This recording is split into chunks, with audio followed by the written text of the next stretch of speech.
il y a eu une petite intermède. Monsieur Maurice Lenoblet-Duplessis est arrivé premier ministre avant Adélard Godbout, a été battu par Adélard Godbout au début des années 40.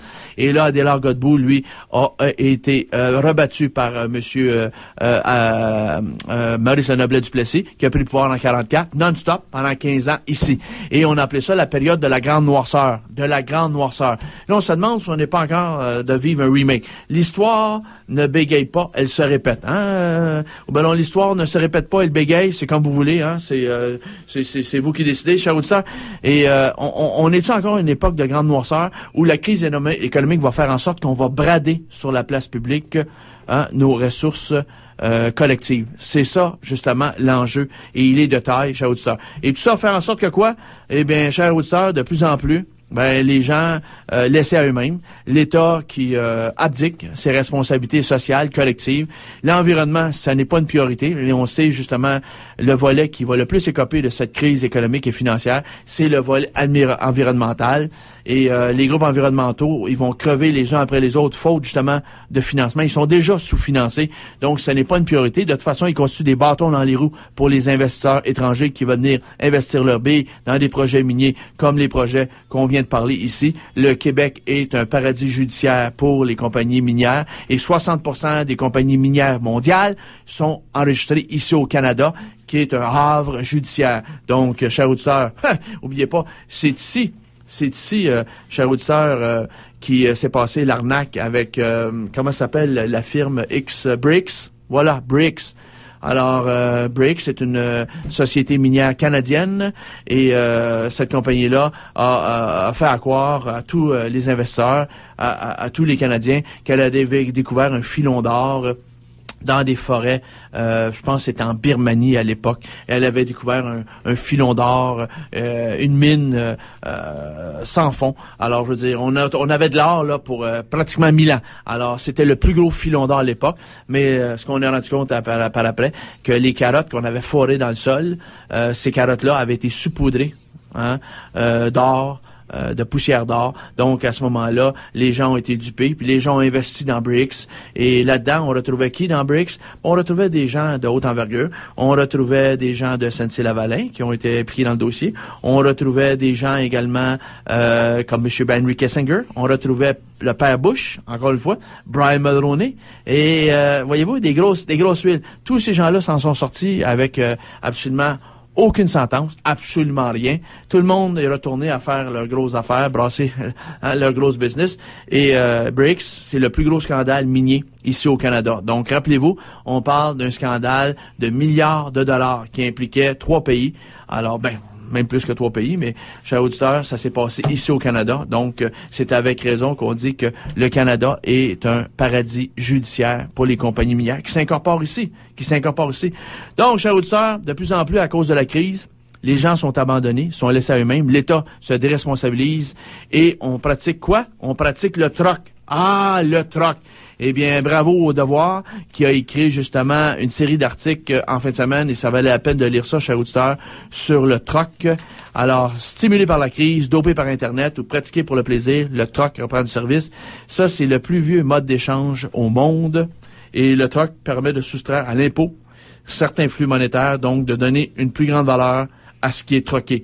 Et on parle ici d'un dentiste montréalais qui, lui, dit entre autres choses, j'ai troqué 4000 briques anciennes afin de rénover ma maison. J'ai aussi troqué l'aménagement paysager dans ma cour.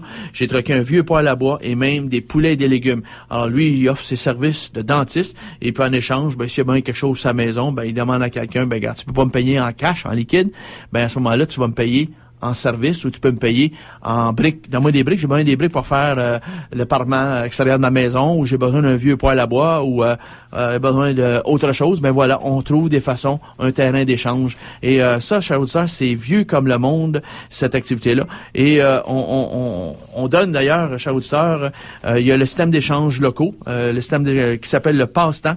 Et ça, c'est à Mont-Saint-Hilaire, en Montérégie, que ça se passe. Donc, ça existe depuis très longtemps. ces systèmes d'échange locaux. Et c'est pas d'hier, là. Et pensez à la crise en Argentine. La crise en Argentine, les gens se sont sortis de la misère comment? En se prenant en charge, en se prenant en main. Et ils ont pratiqué le troc. Et il s'agit à ce moment-là de donner à quelqu'un l'équivalent à peu près de qu'est-ce que lui peut offrir comme service. Ça peut être un service comme un autre, ça peut être marchandise comme un autre, mais les gens s'organisent. Et là-dessus, ben là, le gouvernement, ça fait en sorte que le gouvernement, il y a moins de mainmise sur qu'est-ce qui s'échange. Donc, est-ce qu'on s'en va vers une forme de troc? On sait qu'au niveau de l'Argentine, quand la crise s'est résorbée, le troc est venu un peu moins, attrayant. Mais il reste que c'est une forme d'échange qui connaît une percée de plus en plus phénoménale et la crise va le faire en sorte que ça va accentuer cette donne-là. Alors, mon petit Oliver, je pense qu'on est rendu au bout de la corde. Ça achève. Ça achève, je le sais bien. Puis dans le deux sens du mot, Perron aussi achève. C'est les carottes sont cuites. Puis cher auditeur, ben écoutez, on en reparlera, mais regardez encore une fois, le Trésor américain va prêter 2 autres milliards de dollars à General Motors. Mais General Motors, c'est qui? C'est Steven Feinberg, qui est le grand propriétaire de General Motors Acceptance Corporation, qui est le bras financier, l'arme financier de General Motors. Il contrôle 51% du bloc d'action. Mais Steven Feinberg, son père, c'est Martin Feinberg, et lui a travaillé pour le Shin Bet, les services secrets israéliens, pendant 29 ans. Et qui était son patron? Jacob Perry, qui lui est directeur de la United Mizrahi Bank. Monsieur Steven Feinberg a un associé d'affaires, c'est Monsieur Jacob Ezra Merkin, et Monsieur Jacob Merkin, son père, Herman Merkin, est un ancien des services secrets américains, l'OSS, Office of Strategic Services, durant la Seconde Guerre mondiale, à titre de contre-espion contre le communisme sur le vieux continent en Europe. Son père, Herman Merkin, était donc un membre de l'OSS, qui est l'ancêtre de la CIA, créé en 1947. Donc, M. Jacob Merkin est un bonhomme qui était aussi un associé de Bernard Madoff, et son fonds spéculatif s'appelait le Gabriel Capital Partners, et il avait également le Ariel Fund. Tous deux étaient enregistrés dans les îles Caïmans, et notre ami Jacob Ezra Merkin, qui est également directeur de General Motors, et bien, ce bonhomme-là était trésorier d'une université aux États-Unis, l'université Yeshiva, qui a été créée en 1886. Il s'agit de la plus vieille université juive privée à New York, à Manhattan. Et les deux, Bernard Madoff et Jacob Ezra Merkin, étaient trésoriers de l'université, et c'est eux qui étaient en charge des placements. Et dans quel véhicule ils ont placé, vous pensez-vous, les billes de l'université Yeshiva? Ils ont placé ça dans le réseau pyramidal de M. Bernard Madoff. Donc, l'université a perdu tout son argent, tout son fric, et M. Jacob Ezra Merkin, une des conditions pour que Barack Obama accepte de prêter des milliards de dollars, à vrai dire, ils en ont déjà reçu 7 milliards de dollars. Eh bien, la seule condition, c'était que Jacob Ezra Merkin débarque du conseil d'administration, mais le mal est toujours dans le système. C'est M. Steven Feinberg, et son entité à lui, son fonds spéculatif, s'appelle Cerberus Capital Management. Et Cerberus est également propriétaire de quelle autre firme d'automobile? Chrysler. Et il y a 3 gros majors à Détroit. À qui a prêté le gouvernement? Seulement qu'à 2, Ford a pas reçu d'argent. C'est Chrysler et Ford. Pourquoi? Chrysler et GM. Pourquoi? Parce que les deux appartiennent au même individu, Steven Feinberg, qui lui est connecté via son fonds spéculatif avec Bernard Madoff. Voyez-vous, cher auditeur, dont le père de Steven Feinberg, Martin Feinberg, était membre du Shin Bet pendant 29 ans.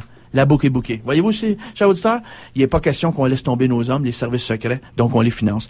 Alors, les événements auxquels on peut, pas les événements, mais les documentaires à TV, dimanche, un grand reportage, ne le manquez pas, je l'ai regardé hier, très bon, le crash de 1929 à RDI à 20h. Un grand moment de télévision. René Angélil, maître du jeu à TVA à 22h. Ne manquez pas ça. On va vous montrer comment avoir un poker face.